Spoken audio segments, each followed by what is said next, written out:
Today, we become legends. Today's Titan Talk discussed a few additional changes for OB15, diamond sales, 2x worshippers, going back to 2 relics, and a whole lot more. Don't forget to subscribe to the channel if you haven't already so you don't miss my future recaps, but without further ado, let's jump in. So first up, they went over the full patch notes for OB15 on the show today, but we already know basically everything that's coming in the patch from last week's show, so I'll just mention a few changes that we didn't know about before. Quick Play Joust will not be making the update, unfortunately, as they said previously that it would, as they are still having issues with bots not playing well in the mode and dragging out games, which is really not what you want in a mode called Quick Play that's meant to be the new player's first experience with the game. If they get locked into a 40-minute Joust game where no one can end because of bot behaviors, they're just going to leave most of the time and never come back. They also added a small change to oracles in Conquest where the vision they provide is now a sentry ward and reveals enemy wards in the area, which definitely makes them a lot more valuable as you can know for sure that enemies can't see you taking gold. There's also a few bug fixes coming with this patch that we didn't know about before, which I'll put on screen. Pause the video if you want to give them a full read over.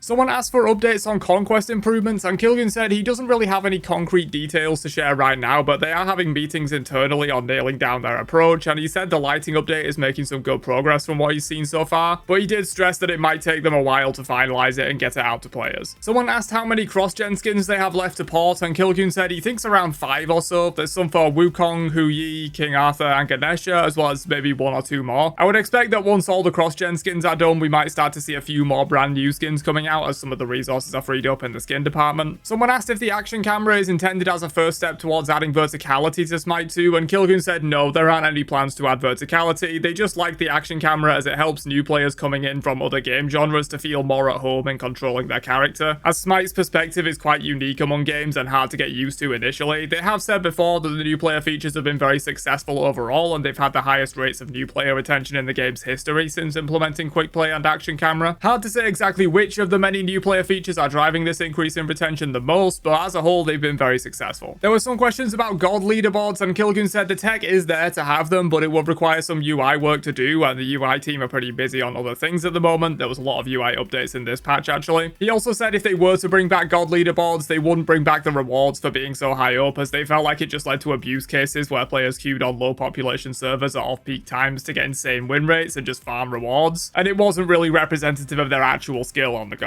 Someone asked if God Builder could be integrated in a way that works like the quick play build system, and Kilgun said something like that is on their list of high priority stuff right now and should come in either OB16 or 17. They know quick play has been very successful in retaining players, so their next steps are making the transition from quick play into regular modes less jarring and easier to follow, since right now it is a big knowledge jump to go from the game holding your hand completely to not at all. They want to develop some systems that still hold your hand a little but let you explore and develop knowledge of the game without just scaring off players and making them only play quick play and never touch normal queues. There was a question about an accolade screen, and Kilgun said it is something they want to get in eventually but just hasn't been near the top of the priority list. They are tracking this stuff in the background but just don't have a screen or menu to show them all yet, which would take some UI work. Someone asked when the next 2x worshipper event will be, and Isaiah impromptu just said they'll do one this weekend, so grab your Mountain Dew and Cheetos and get grinding. There were a few questions on if the team thinks we should go back to 2 relics, and Kilgun said probably not, as they think 1 relic and active items is overall better for the game and adds more depth and creativity, and they would probably have to drop the active item limit to 2 if they wanted to add another relic due to controller button limitations. Someone asked if the gods originally confirmed at the start of the year, such as Sylvanas and King Arthur, are still coming this year, and Kilgun said nothing is set in stone, and with the changes that have happened since then, it's possible not all of those gods are going to make it this year. Nothing is confirmed until they officially announce it on Titan Talk, is what he said. This is a change from their stance a few months ago that reconfirmed these gods as coming this year. There was a question about letting us go into practice mode while in queue, and Kilgun said they have been experimenting with it, but it's a bit more complicated than it might seem in terms of like what state you're in when the queue pops and stuff like that. So something they'd like to get in, but no firm ETA on when. On a similar note, someone asked if they could add bosses to practice mode, and again they said that is something they want to get done. Someone asked when they will add team skin boosters, and Kilgun said they do sort of have a trial run for that system in Assault at the moment, but in terms of fully adding them, they want to figure out a good distribution method first that would ensure that there aren't too little or too many of them floating around, as too little can cause them to never get used as they feel too precious, but too many could obviously result in there just being one popped every game and no one ever buys an actual skin. There were a few questions about when they would add console text chat, and Kilgan said they are still trying to find a window where they could do the full certification pass that they need to do for consoles, as it is user-generated content, which falls under much more strict guidelines than usual. They need to not update the game at all for about a 2 to 3 week period, and with how fast they are updating the game right now, that becomes difficult. No regular updates or even hotfixes could be released in that period, and with them patching every 2 weeks, there's often hotfixes that sort of need to go out to address major issues with a patch launch that wouldn't be able to be pushed if they were going through certification during that period. My personal guess on this is not what they've said, just my input, is that we'll probably be waiting until the Christmas period for this, as the team usually takes a couple week break around Christmas anyway, so that just lines up nicely as there won't be any updates then anyway. Someone asked what the ranked rewards for the soft reset will be, and Kilgun said he believes it will be titles for this split and that ranked borders will not be getting updated if you achieved a higher rank, which I believe is counter to what they said earlier in the year in terms of the ranked frame updating to keep showing your highest achieved rank, though I'm not 100% certain on that. Someone asked if they could bring back the watch an ad for a chest thing that they had in Smite 1, and Kilgun said they probably won't do that because new Steam guidelines say that having something in your game that rewards people for watching ads is not allowed on the platform, and of course Steam is a large portion of the player base, so making a feature that would exclude such a large part of the player base is probably not something they would invest time into.